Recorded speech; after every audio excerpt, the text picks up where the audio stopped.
Quando você caminha por uma floresta, fica completamente alheio ao que se passa ao seu redor. Toneladas de água são direcionadas do solo ao topo das árvores gigantescas. Para efetuar o mesmo trabalho, o homem teria de fazer uso de maquinaria especializada e barulhenta que poluiria o ar, a terra, os rios, os lagos, os oceanos com subprodutos não utilizados. Com isto em mente, não podemos deixar de ficar impressionados com a maravilha do silêncio do meio-dia num dia de verão na floresta.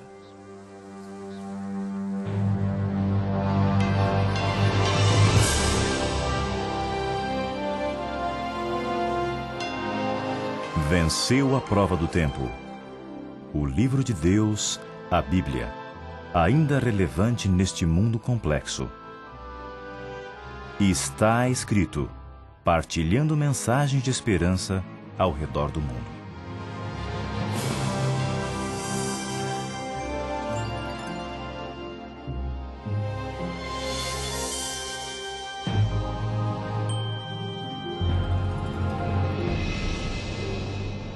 Eles crescem onde o homem não poderia sobreviver. Nas regiões árticas ou alpinas se aglomeram sob detritos naturais ou sobre as rochas desprovidas de nutrientes. No deserto, eles se elevam com as mais diferentes formas de aparências. Vivem nos lagos, nos regatos e mesmo no fundo dos oceanos, até 200 metros abaixo da superfície. Cobrem as planícies e as pradarias com a relva e revestem as montanhas com árvores de todo tipo. Refiro-me ao maravilhoso reino vegetal. Esse reino possui minúsculos vegetais microscópicos e também grandes árvores milenares com centenas de pés de altura e dezenas de pés de diâmetro. Os homens sentem-se felizes em presença dos vegetais e gostam de cultivar as plantas que lhe dão o alimento, o abrigo, o sustento e embelezam a sua vida. Árvores e flores são colocadas nas praças e nas ruas para alegrar nossa cidade de ferro e cimento armado. Deus criou a natureza para o benefício do homem. No Salmo 104, verso 14, podemos ler: faz crescer a erva para os animais e a verdura para o serviço do homem, para que tire da terra o alimento. Deus, o arquiteto e decorador de tudo, criou as árvores, os pássaros, as flores, as montanhas e os vales, os lagos e os rios para o bem-estar do homem. Através dessas coisas criadas, Deus procura falar ao homem. Os campos verdes, as árvores frondosas, os brotos delicados e as flores coloridas, as nuvens que caminham pelo céu, a chuva purificadora que rega a terra, o ribeiro murmurante, todos nos convidam a conhecer melhor o Deus Criador. Poetas e naturalistas têm muito a dizer sobre a natureza, mas o cristão goza as belezas desta terra de maneira mais elevada, porque ele vê a mão do Pai Celestial em todas as coisas criadas e sente o amor de Deus revelado no botão de cada flor e no verdor de cada árvore. O que faríamos sem as plantas? Elas são a base de nossa alimentação.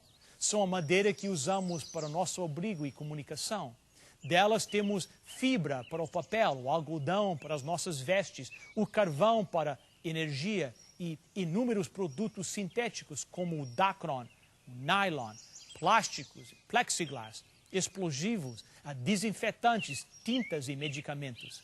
As plantas são nossa fonte de oxigênio. A imensa variedade de alimentos no supermercado vem do reino vegetal, direto ou indiretamente. A maior parte vem diretamente: frutas, nozes, legumes, cereais, grãos e farinhas, açúcar e temperos. Essa era a alimentação que Deus deu ao homem no princípio. Antes da morte entrar nesta terra, o homem era puramente vegetariano. Alguns alimentos são vegetais de segunda geração, como os produtos derivados do leite, os ovos e também a carne. Os animais dependem das plantas para sua alimentação. Pela fotossíntese, as plantas armazenam a energia do sol, Cada folha é um terminal para captar a energia solar. Um milagre, uma prova da sabedoria do Criador. Thomas Huxley, grande estudioso da natureza, escreveu: o maravilhoso silêncio do meio-dia em uma floresta tropical é, em suma, devido à nossa incapacidade auditiva. E se nossos ouvidos pudessem captar o burburinho dos minúsculos redemoinhos que se agitam em miríades de células vivas que constituem cada árvore, ficaríamos tão surpresos ao ouvi-los como se ouvíssemos a agitação de uma grande cidade. São milhões de laboratórios e indústrias químicas que fabricam produtos sem conta. Para efetuar o mesmo trabalho, o homem teria de fazer uso de maquinaria especializada e barulhenta que poluiria o ar e a terra, os rios, os lagos, os oceanos com os subprodutos não utilizados. Henry e Rebecca Northern, em um livro chamado Ingenious Kingdom, fizeram uma interessante comparação. Eles mostram que uma dona de casa que pesa 55 quilos normalmente consome 2.400 calorias por dia. Se considerarmos o mesmo peso em cenouras, veremos que as 55 quilos de cenouras consomem 3.200 calorias por dia. Proporcionalmente, eles trabalham mais do que uma dona de casa. A maioria das árvores que nos cercam ainda continuarão a viver depois de nós. Cada dia elas deverão preparar o seu próprio alimento, procurar a água que necessitam, enfrentar os ventos, o calor do verão e o frio do inverno. Seus ramos ficarão curvados sobre o peso da neve ou do gelo, mas elas continuarão a trabalhar cada dia de sua vida. Jesus disse em Mateus capítulo 6, verso 28, olhai para os lírios do campo, como eles crescem, não trabalham nem fiam. As flores são mistério da natureza. O lírio pode crescer no lodo mais repugnante, nos banhados mais imundos, mas sua flor é sempre do mais puro branco. Ao considerar a aparência dos lírios, Jesus afirmou no verso 29, e eu vos digo que nem mesmo Salomão, em toda a sua glória, se vestiu como qualquer deles. Um rei poderia escolher os mais finos vestidos. Suas vestes eram feitas com os melhores materiais encontrados no mundo.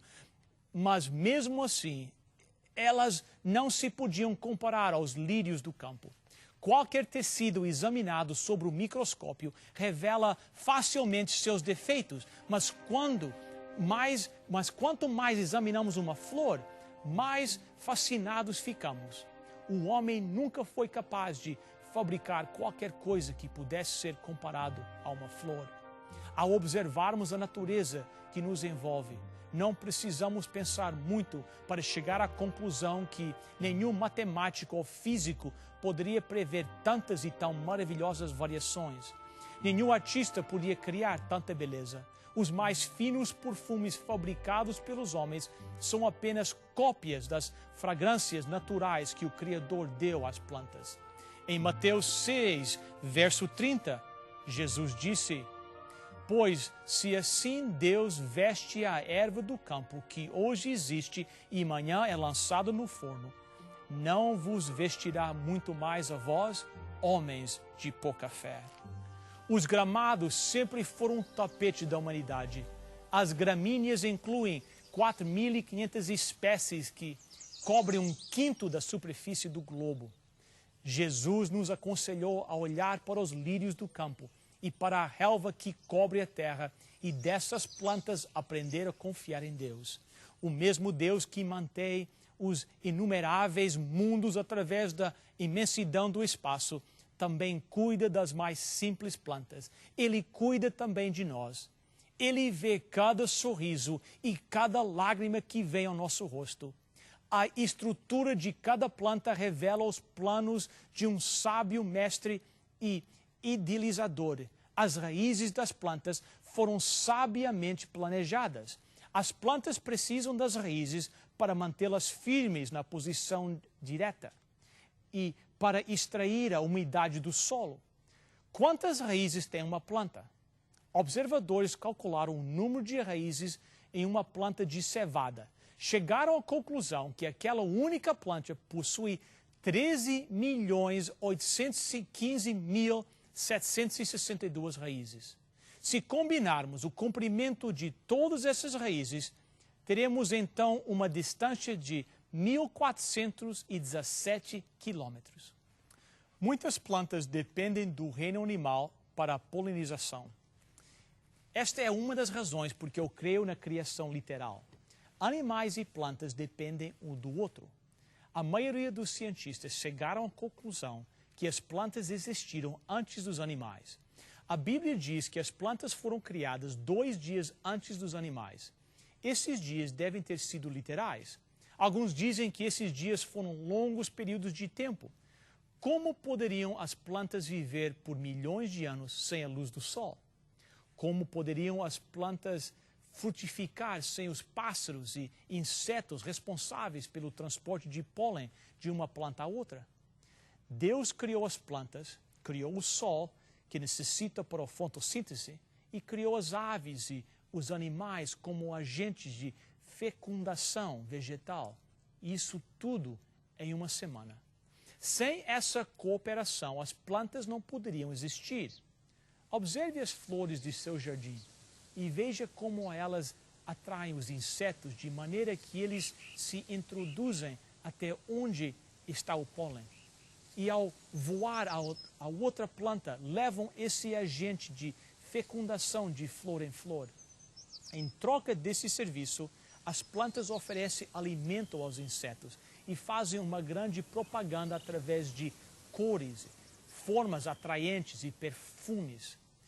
Os animais escolhem com cuidado os seus parceiros, mas eles não são os únicos. As plantas também escolhem os seus parceiros reprodutores. Elas selecionam cuidadosamente o tipo de pólen que as deve fecundar. Algumas plantas se deixam fecundar por seu próprio pólen, mas a maioria das plantas expele o seu pólen e selecionam um pólen de uma outra planta, de sua própria espécie, para fecundá-las. As plantas se preparam para as diferentes estações do ano. Elas armazenam alimento para o inverno e se tornam mais resistentes. Como pode uma árvore saber que o outono se aproxima e que é tempo de mudar a cor de suas folhas antes de adormecer para o inverno? As plantas se preparam com bastante antecedência para a chegada da nova estação. Elas percebem a diferença entre um dia morno de janeiro, um dia em fevereiro ou um dia de verdadeira primavera. As plantas têm um calendário tão certo como o nosso. Elas também têm dentro de si relógios muito sofisticados. Mesmo os cientistas ainda não os podem entender totalmente. Algumas plantas podem dizer o tempo com diferença de 1 hora ou 2. Outras plantas podem até contar os minutos em qualquer estação do ano. Há uma alga marinha que brilha no intervalo de 24 horas a cada meia-noite, exatamente. Podemos marcar no relógio, nunca varia mais de que 1 minuto ou 2. Há mesmo plantas que na língua do povo recebem o nome devido ao seu comportamento, dependendo das horas. Nos países tropicais temos muitos exemplos. Eu me lembro de uma flor que se chamava 11 horas, porque ela se abre às 11 horas da manhã. Muitas flores têm 1 hora exata para abrir-se e fechar-se. Há um grande mistério numa semente. Como pode uma semente preta produzir uma planta com folhas verdes e com raiz vermelha por fora e branca por dentro? Por mais pequena que seja uma semente, não há cientista que a possa criar. Alguém escreveu: olha bem a sementinha que seguras entre os dedos. Quem neste vasto mundo entenda-la poderia? Quem lhe conhece a força, quem lhe desvenda os segredos? E o poder que tem a terra, quem de nós compreenderia? Mas sabes tu, ser humano, que esta pequena semente jamais será sobre a terra um fruto ou flor perfumosa, se no solo ao pé de ti não a deixares dormente, para que Deus a desperte com a sua mão poderosa? Tens agora em teu poder a esperança de um futuro. Há poder nesta semente. Foi Deus quem a fez assim. Podes criar mais beleza e tornar o ar mais puro, se com cuidado a plantares no fundo do teu jardim. Jesus disse em Marcos capítulo 4, versos 26 a 29, o reino de Deus é assim como se um homem lançasse semente à terra e dormisse, e se levantasse de noite ou de dia, e a semente brotasse ou crescesse, não sabendo ele como. Porque a terra por si mesmo frutifica primeiro a erva, depois a espiga, por último o grão cheio na espiga. E quando já o fruto se mostra, mete-lhe logo a foice, porque está chegada a ceifa. A Bíblia compara a vida curta e frágil do ser humano com a vida da erva. Mas esse é apenas um lado da figura. Os que aceitam a vida eterna que Deus oferece são comparados a uma árvore. Encontramos essa figura no 1º Salmo, verso 3. Pois será como a árvore plantada junto a ribeiros de águas, a qual dá o seu fruto na estação própria, e cujas folhas não caem, e tudo quanto fizer prosperar. Em Isaías 65, verso 22, há uma outra referência a esta mesma figura. Falando de seus filhos, Deus disse, porque os dias do meu povo serão como os dias da árvore. Certamente, se a Bíblia usa esta ilustração, é porque as árvores devem ser os organismos vivos mais velhos que conhecemos. Algumas sequoias gigantes têm mais de 3.000 anos de idade e mais de 100 metros de altura. Edmund Shulman estudou um determinado tipo de pinheiro encontrado nas montanhas brancas da Califórnia e Nevada. Eles crescem em altitudes superiores a 3.000 metros. Um desses pinheiros, encontrado no Snake Range, na parte ocidental do estado de Nevada, segundo alguns especialistas, começou a viver no ano 1932 a.C. Pode-se ver em seu tronco as cicatrizes de 4.900 anos de vida, em comparação com as árvores, o que significa 60, 70 ou 80 anos de vida. Mas Deus promete que um dia poderemos viver eternamente. Esta é a promessa que o nosso Pai Celeste tem para aqueles que nele creem. Não uma vida de dores e sofrimento como temos aqui, mas uma vida de paz e de felicidade. Estão tuas raízes firmadas no livro de Deus, a Bíblia, para tirar a água da vida que Deus nos dá? As árvores ainda nos acompanharão no futuro. A Bíblia fala de uma árvore da vida que estará no paraíso de Deus. Veja que linda promessa podemos encontrar em Apocalipse capítulo 22, verso 1 e 2. E mostrou-me o rio puro da água da vida, claro como o cristal, que procedia do trono de Deus e do Cordeiro. No meio da praça e de um e de outro bando do rio estava a árvore da vida, que produz frutos, dando o seu fruto de mês em mês, e as folhas da árvore são para a saúde das nações. Deus prometeu que esse mundo será restaurado e nele viveremos um futuro sem dor, sem doenças, sem tristeza e sem morte. Hoje ainda vemos a morte e o resultado do pecado apresentado mesmo sobre o reino vegetal, mas um dia tudo será diferente. A Bíblia diz em 1 Coríntios, capítulo 2, verso 9, as coisas que o olho não viu e o ouvido não ouviu e não subiram ao coração do homem, são as coisas que Deus preparou para os que o amam. A natureza que conhecemos, embora bela e indescritível, é um pálido vislumbre do que será o paraíso que Deus nos está a preparar. Que Deus nos ajude a cada dia, para que possamos nos preparar para este lar perfeito que Ele nos prometeu. Gostarias de comer da árvore da vida junto comigo?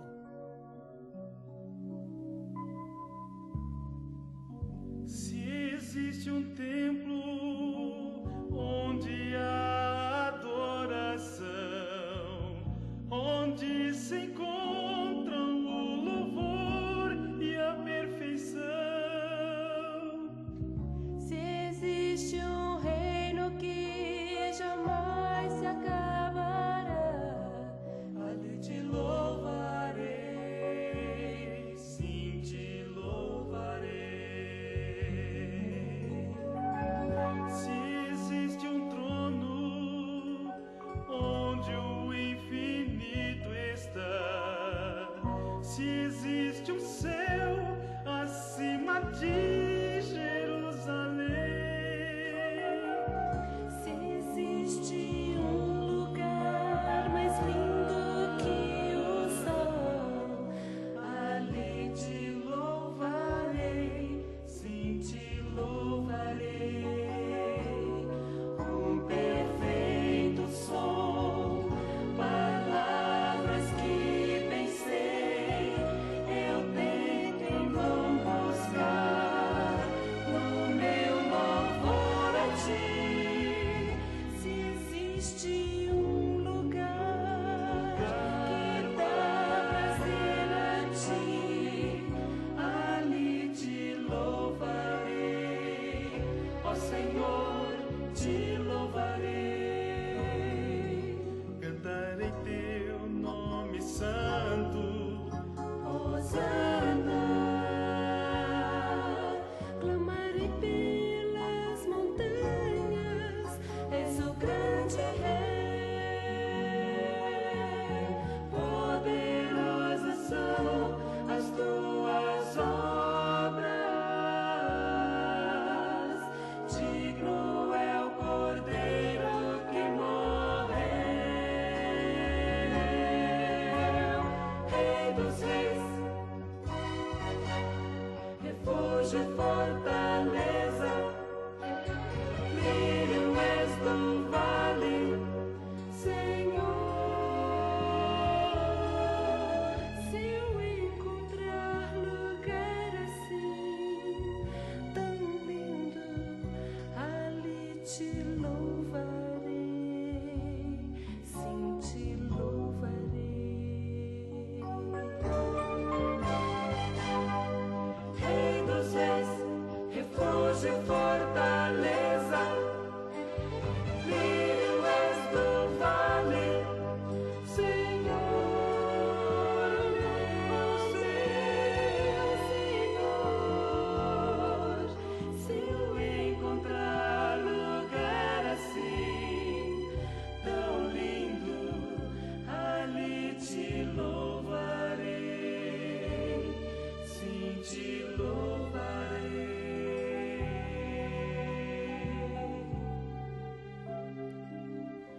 Ali te louvarei, sim te louvarei.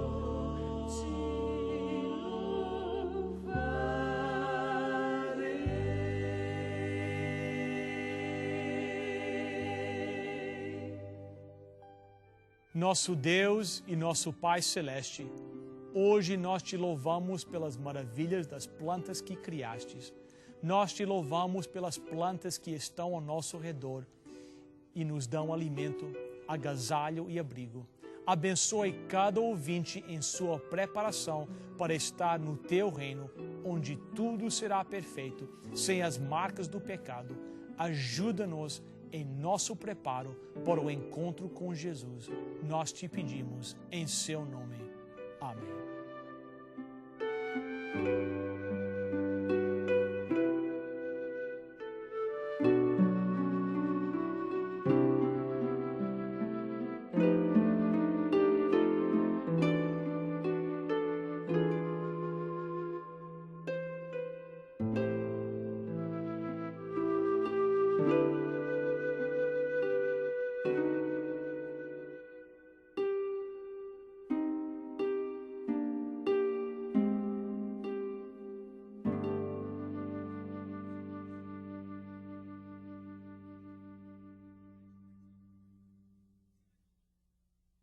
Todos nós, às vezes, temos a terrível sensação de medo e solidão.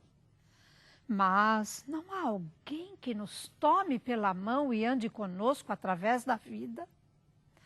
Amigo, você não precisa andar só. Há uma forte mão estendida para alcançar a sua. É a mão de Deus. É este Deus que lhe desejamos apresentar. Inscreva-se no curso bíblico Encontro com a Vida. Poderá sentir o toque desta forte mão em sua vida. Para você solicitar a sua oferta de hoje, basta chamar o nosso número de telefone 416-259-8608. Chame agora mesmo 416-259-8608. Lembre que a oferta é gratuita. A operadora necessita de seu nome, endereço, número de telefone, juntamente com o nome da oferta que você deseja. Se você preferir, poderá também escrever para Está Escrito, Box 2010, Oshawa, Ontário, L1H 7V4. Você receberá em sua casa gratuitamente a oferta solicitada, sem qualquer compromisso com o programa Está Escrito. Agradecemos as suas cartas, os pedidos de oração que nos enviam e também o seu apoio financeiro. Escreva para Está Escrito, Box 2010, Oshawa, Ontário, L1H 7V4.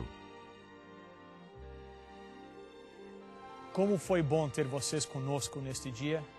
Espero encontrá-los no mesmo horário, no mesmo canal, na próxima semana. Até lá, lembre-se, está escrito: nem só de pão viverá o homem, mas de toda a palavra que procede da boca de Deus.